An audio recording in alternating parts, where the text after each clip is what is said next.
groomed in this church since I was a young boy. And I thank God so much because of our dad and mom, Dr.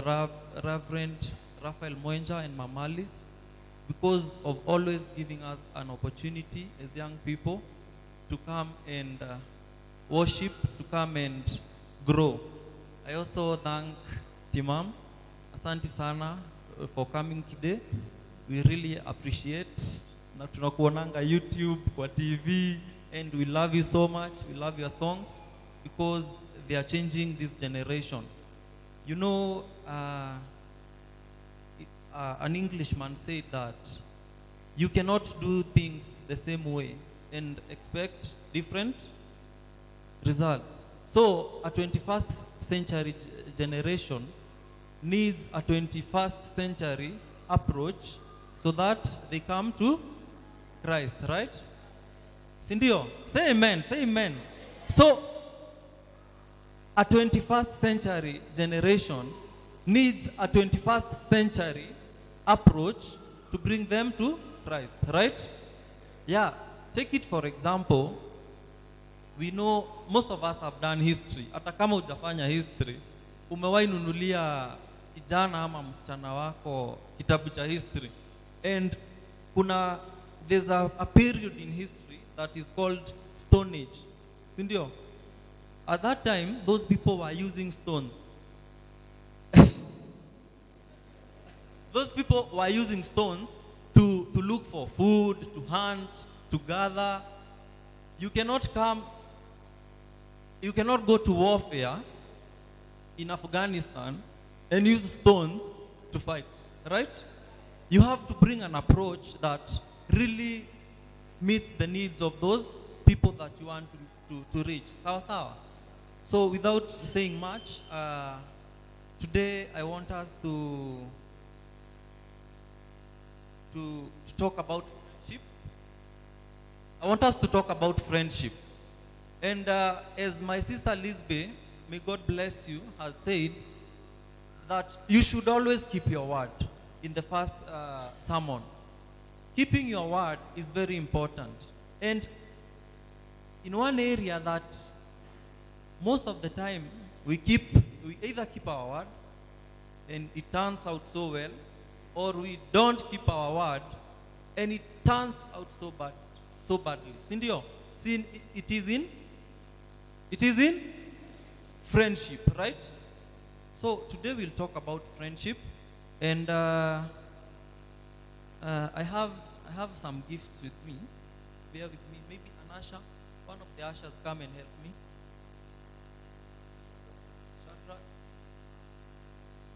I have some gifts, an illustration I want us to use. So just separate them, and you can give to two youth. Give to two young people, and young people, make sure you feel if that banana is ripe. Sawa. No, don't eat. Don't peel it. It is young. Don't peel it. Usifungue ndani. Just press. Si unajua kuangalia kama imeiva. Najua you can see imeiva. It's yellow. Yes, I know. But check if it's ripe, then give to your neighbor. And you'll sanitize. Check if it's ripe, give it to your neighbor. So as that continues, I want us to see the aspects of friendships. In the Bible, we have very good examples of friends. Right at the beginning, in Genesis, we can see very good friends. We can see God and Enoch. God was a very good to Enoch, and Enoch reciprocated the friendship. We can see that Enoch walked with God. Enoch went with the ways that God wanted, that he did what is required of God, right? So that is a very good illustration of good friends in the Bible. We also have the friendship of God and Abraham. We have the friendship of David and Jonathan. We have the friendship of David and God. Umeshika hizo examples? Kama umeshika hizo examples, just wave at me, nione umeshika. Pale nyuma kuna mtu hajashika examples. We've talked about a friendship between Enoch and God, friendship between Abraham and God, friendship between David and Jonathan, and friendship between David and God. I believe that most of us have read the Bible well and we know very well of those friendships. But I also want us to see the three levels of friendship. Just write, those are examples, sawa sawa. Hapo chini, the three levels of friendship. So, in friendship, you can be your own friend. Right? There's no way you can love that other person before you love yourself. You have to know yourself. You have to accept yourself. You have to believe that God created you in his own image and likeness, as we can see in Genesis 1 and verse 26. Help us with that scripture, please. Because the Bible tells us that, the Bible says that we are made in the image and likeness of God. So Genesis 1 and verse 26 says, then God said, let us make man in our own image, according to our own likeness. Let them have dominion over fish of the sea, over the birds of the air, over the cattle, over the earth, and every creeping thing that creeps on earth. Let's continue, 27. So God created man in his own image. In the image of God, he created him, male and female. I want us to understand very well that God has created me and you in his own image. So that means we look like God. True or false? We look like God.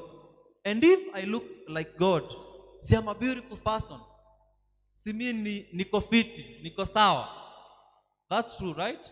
So, I believe that I must be my friend first. I must dress well. I must walk like a good friend of myself. I must talk like a good friend of myself. I must keep my word.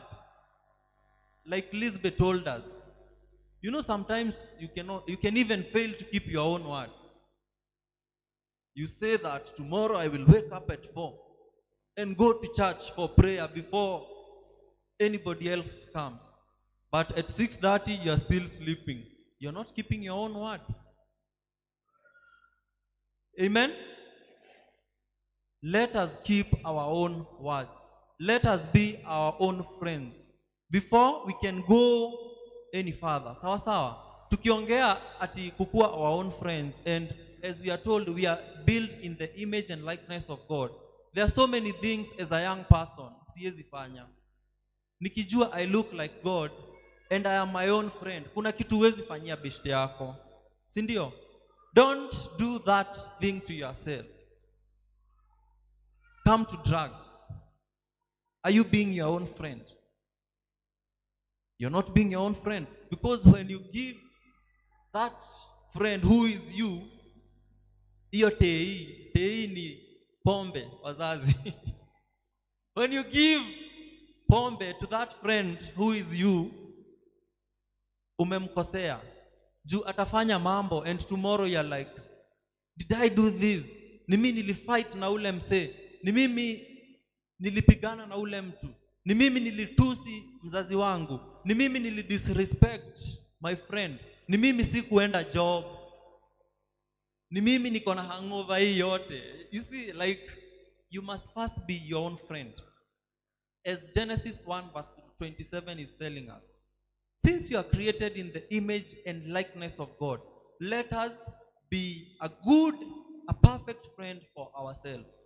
And with that, we can now be able to proceed to the next level of friendship. which is more important than anything else. And that is point number 2, friendship with God.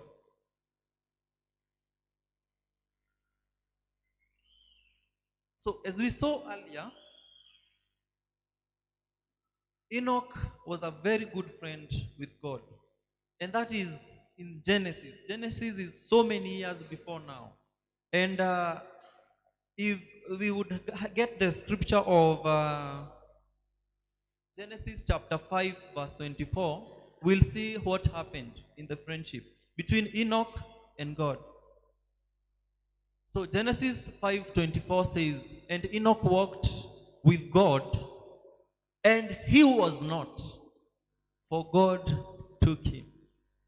Very simple, direct, and lovely. Sindio? So you mean I can walk with God, like walking with God, I believe is a symbolic term. Walking with God is not just like physically walking with God. God is here and you're here. No. Walking with God means you are following God's commandments. You are doing according to what God wants us to do. You are a perfect example of what God wants man to be on earth. And we are told that, in simple terms, that Enoch was not. Enoch was not. So Enoch, I believe, Enoch amekuja after Adam, after Eve has gone. Enoch is amekuja hapo baadaye. So Adam and Eve wamepewa punishment ya death. Wameambiwa you will suffer, you will have pain, you see. But Enoch, maybe I'm open to correction. Enoch was not. So Enoch walked with God to heaven. Is that true, Daddy? Yes? Yes. Was not. For God took him. People could not see him. So he was elevated. He was elevated to another glory. Right? So, let us walk with God. Let us be friends with God. Because we can see the promises of God that God is giving us. That God can elevate you without doing so much trouble, without undergoing so much trouble, without having so much to pass through. You know, some of us believe, some of us think that for God to elevate you, you have to fast for 45 days, you have to be crucified, you have to have so much trouble. That is a lie. For you to have the love of God, for God to walk with you, for God to elevate you to another level, you just need to walk with God. Walking with God is a symbolic term, meaning living according to the ways of God, obeying God's commandments, doing what God tells us to do through the Bible, through our parents, through our teachers, doing what is positive. Amen? Hallelujah. Are we learning? Tunaendelea salama. So, as you can see, friendship with God is very important. And personally, I have made God my friend. And since I made God my friend, I think I was in Form 1 when I really knew what salvation was. And men of God, mbarikiwe sana. To all of you who go to high schools and to those institutions to preach, just know that you touch so many souls. Because when you are a Form 1, you're very green. Umewekwa baridi mingi, umeambiwa Form 4 wako na mandevu hivi wakienda kwa dom wanakutishia. So when you see a man of God coming and anaku encourage,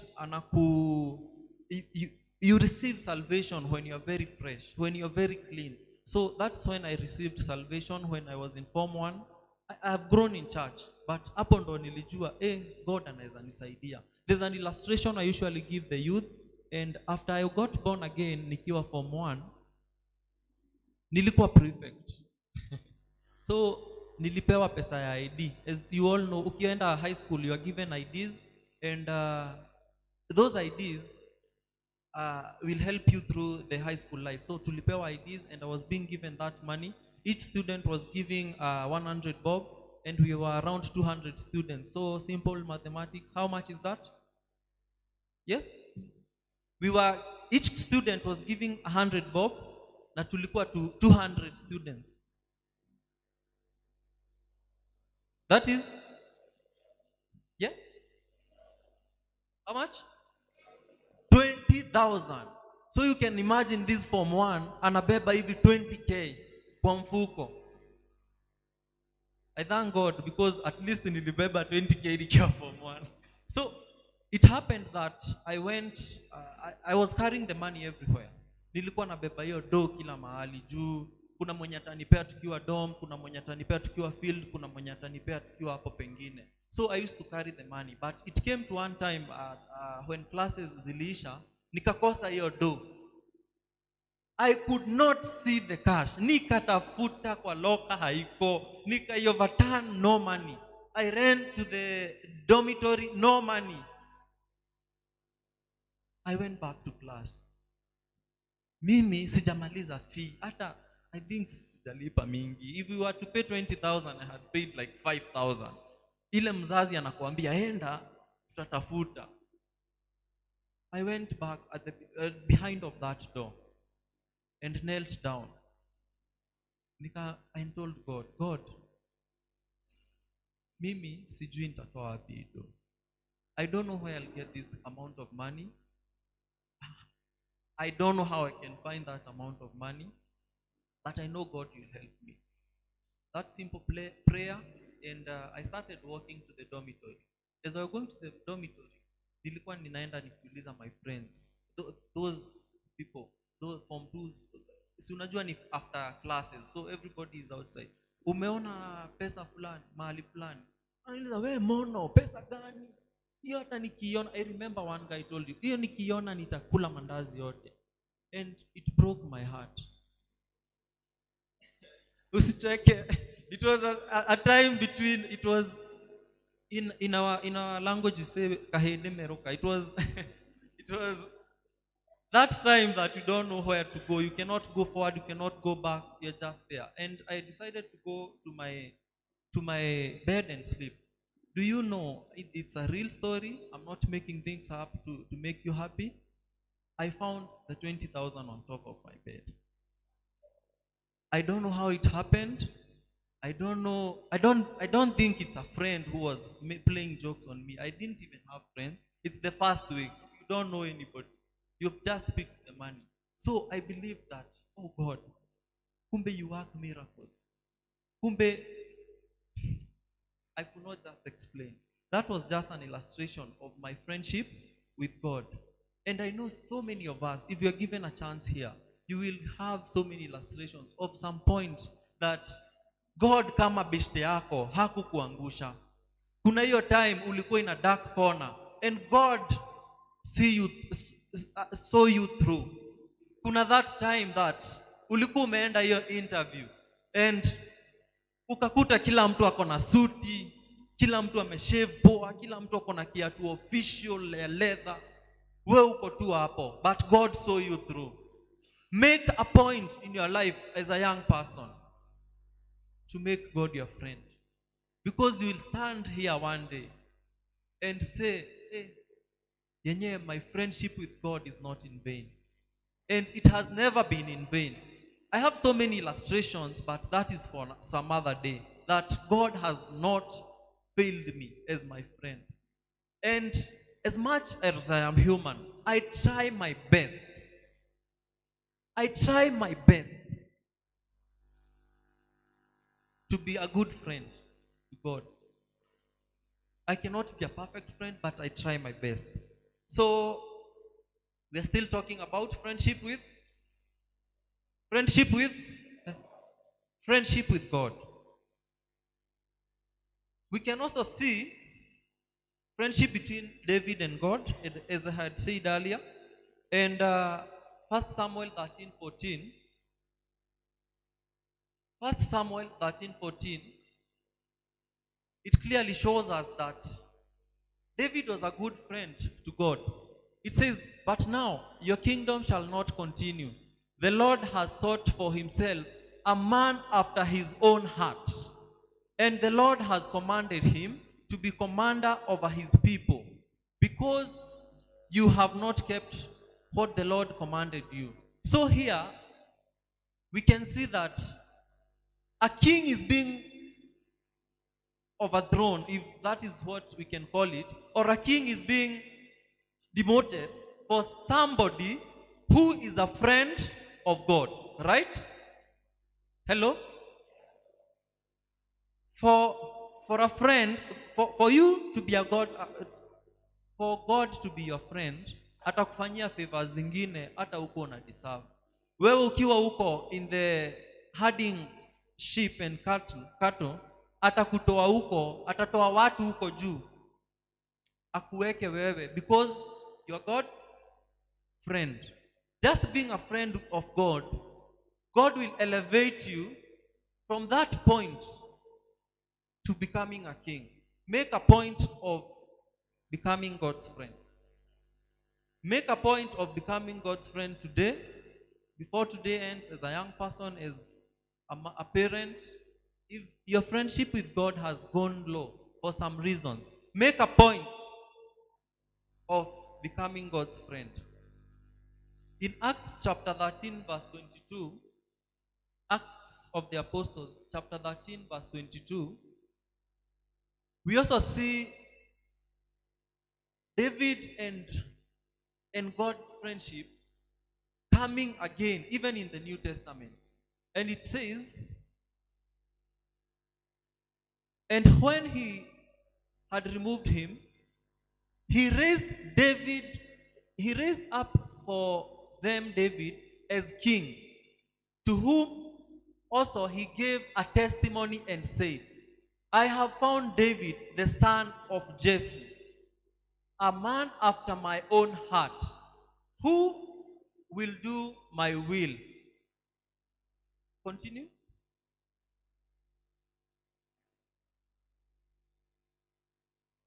And for this man's seed, according to the promise, God raised up for Israel Savior Jesus Christ.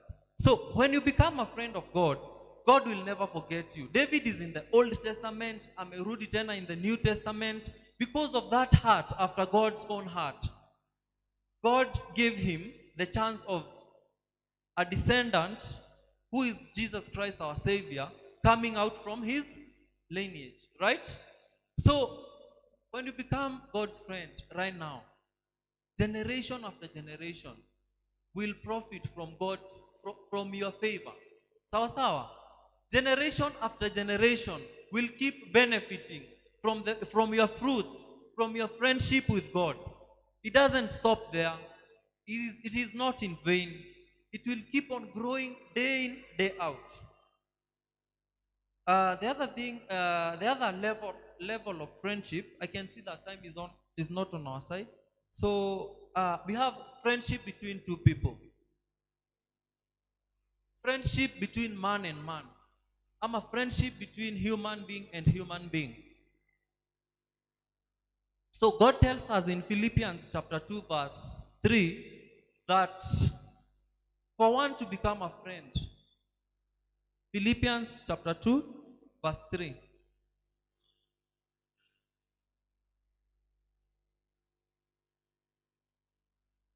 Philippians 2:3. And for one to become a friend, you must be good to that other person. You must be selfless. You must be a good person. You must expect to give more and receive less. It says that let nothing be done through selfish ambition or conceit, but in lowliness of mind, let each esteem others better than himself. So kuna friendship yenye iko na selfishness. So kuna friendship nita indulge nayo nikuwe I just want to take advantage of the other person. God is discouraging us in Philippians 2:3. You can go and read further on that, because God wants a us to love. So we know all the things about love. Love is selfless, love is kind, love is patient, love is.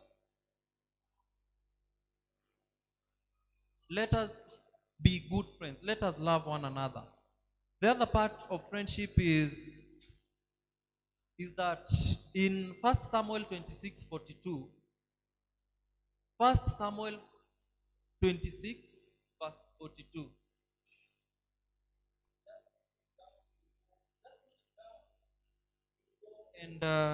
And read further on that. 1 Samuel 26, verse 42. 26, verse 42. 42.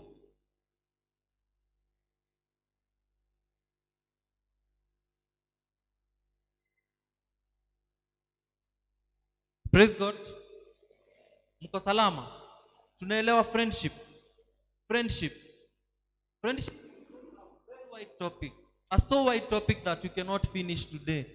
A topic that it really, yani huwezi maliza, because everything revolves around friendship.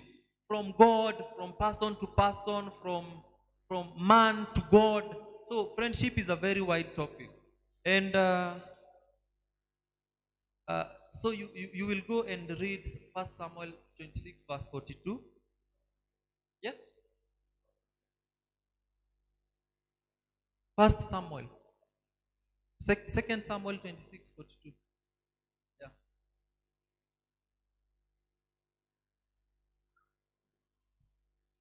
So, as I finish, we will see the two types of 21st century friends. And as that happens, maybe the ushers, you can bring my 2 bananas. For those who have just come in, there was an illustration that we were doing, and I gave out 2 ripe bananas which were very fresh, very yellow, very smart, very juicy. And ushers, ama zisha tuko church, and I hope mume feel kama they are ripe. Thank you. May God bless you, Shadow. God bless. Thank you. Remember to sanitize. Everybody mwenye ameguza. So in the 21st century, we have 2 types of friends. We have a good friend, and we have a bad friend. The good friend, acha tuingize biology kidogo. Si leo ni youth Sunday. Wazazi si mmelipa fee. Acha tuingize ka biology kidogo. So kuna vitu mbili, kuna 2 relationships, 2 types of relationships zinaitwa parasitism, na kuna ingine inaitwa symbiosis. Ama acha nisiende symbiosis. Mutualism. So in parasitism, hiyo itakuwa in bad friendship. Sawa. So a parasite is something that wacha nisi explain hivyo. A parasite, tuko na ng'ombe na flea ama sesefly. Pastor, let us use sesefly because most of us know sesefly. Ile yenye inakuuma unapata sleeping sickness. I hope no seseflies are in church today. We will not sleep in Jesus' name. So we have 2 types of friends. We have that parasitic friend, who is a bad friend. That friend will stick to you for what you have. That friend will walk with you for what you have, what you might offer. That tick inashikilianga ng'ombe ndio ikunywe damu, right? That is a bad relationship. That is not the kind of friendship we want. That is not the kind of friendship that God wants. God wants a friendship that either both of you benefit ama unasaidia mtu hata kama usaidiki. Sawa. So in that illustration, bad friends, they'll introduce you to drugs. Bad friends will introduce you to promiscuity. That is sexual immorality and all other bad things. Bad friends will introduce you to hatred. Some friends preach hatred into you. Ona wale ni wabaya. That community is bad. Those people, they are useless. You see, bad friendship, parasitic friendship will not help anything. So, so, so those bad friends will call you when they have problems, but when they don't have any problem, when they are doing fine, they won't need you. They don't even know you actually. They don't recognize you. Don't be a parasitic friend. Try as much as possible to be a good friend to yourself and to other people. Now we have this other good friend who is also mutualistic. We talked about mutualism. Sawa. For the people who are still in school, it's also called symbiosis. I benefit, the other person benefits. Sawa. Or you benefit, we are together, you benefit without bringing me any harm, and as well as without taking anything away from me. So in mutualism, we can get a very good example in the cow still, ng'ombe. See, we talked about ng'ombe na tick for parasitism. In mutualism, we will talk about, in symbiosis, we'll talk about ng'ombe na that white bird. Ushaiona a white bird inatembeanga tu karibu na ng'ombe? A very white bird. Who has ever seen that bird? Mwenye hujaiona utembe karibu mahali kuna ng'ombe, and keep your eyes open. There's that white bird. You see, that white bird is called an egret. That egret picks the ticks from the cow. Ng'ombe tu akiendelea kula yeye pole pole ina pick those ticks. Good friendship should help one another. So it's helpful to both animals, since ng'ombe anatolewa tick, egret anakula anashiba, si ndio? Those ticks hawawezi kuwa kwa mti juu ama kwa grass, anywhere they are on the cow. You see, so that is a good form of friendship. Have friends who help one another, exchange business ideas, walk with each other spiritually, pray, wake up one another to pray, walk with one another through the even professional journey. You see, be a good friend to that other person, make them grow, because that is godly, and that's what God wants with us. So as I finish, I want us to go back to our illustration. Our illustration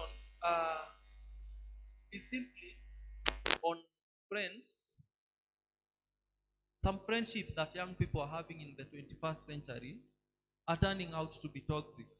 Some friendship we have in the 21st century are turning out not to be the real friendship as the agape love that we talk about. Young people, so many young people, I'm in the university at Egerton University, and we have cases every year of first years, second years, everybody.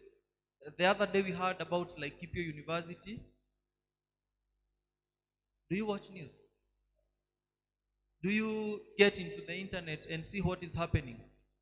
We have so many friendships zenye zina waste wase. Friendships zenye zina waste my youth. And you know why? As a young person, unakubali so many people wa kuhandle. So many useless people wa kuhandle. So many people that really don't matter in your life. So many people that will not bring any positive idea, any positive vibe in your life. This is Youth Sunday. Say amen. Any positive vibe in your life. Try as much as possible as a young person to know who is this friend that I'm indulging with. Ni nani huyu nafanya beshte yangu? Mimi nikiwa naingia kampo niliambiwa the first 2 weeks don't have any friend. Just be your own friend and be God's friend. And that has helped me, because we know that some people are even waiting for those first years.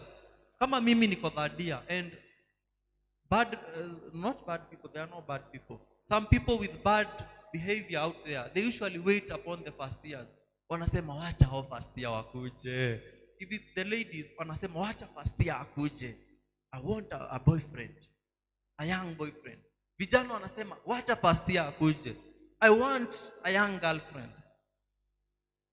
As a first year you come, there are two types. You either agree to those toxic friendships or you disagree. I don't want to talk about those who agree, because we know they become successful and they have good lives afterwards. I want to talk about that person who allows so many people to handle them. As a young person, young men and ladies, praise God. Young men and ladies, praise God. Young men and ladies, praise God. Let me show you. Let me show you, if you allow so many people to handle you, if you allow so many people to be your friends before testing them, wataenda wakuexpose, wataenda waambiane secrets of your life. You trusted someone and told them, you know what? I am this and this. Let me show you. You will learn to first be the friend of God, be your own friend, and test that other person before you become their friend. Allow me to show you. This banana, for those who are come late, I gave it to go around as I started. I want it was very fresh, very yellow. Can you see? To so many people, I told people to kill if they try. And also kuna wengine wamefinya hata mara mbili. I told people to kill. As a young person, you are like a very ripe, fresh banana, which God loves. But if you allow so many people, so many negative vibes to handle you, let me just say handle you. This is what you become. Which cannot be loved. Just check. I don't. Nani nataka banana?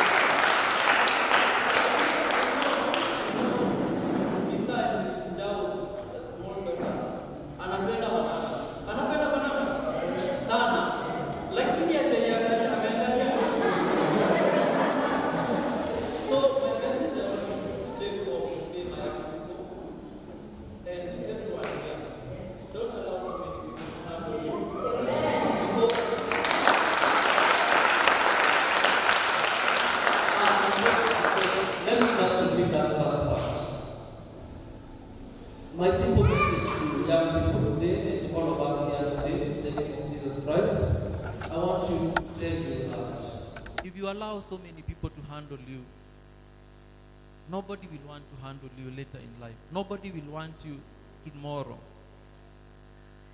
Test. No. Be your own friend. Be God's friend. Be or test that other person, if they are worthy of your friendship, before allowing them to handle your situations, before allowing them into your life. Because at the end of it all, this is what you become. And nobody wants a mutilated banana. Ni mbaya. Hii hata ukijua imetengenezwa juice ama smoothie, you'll not take it. Barikiweni sana.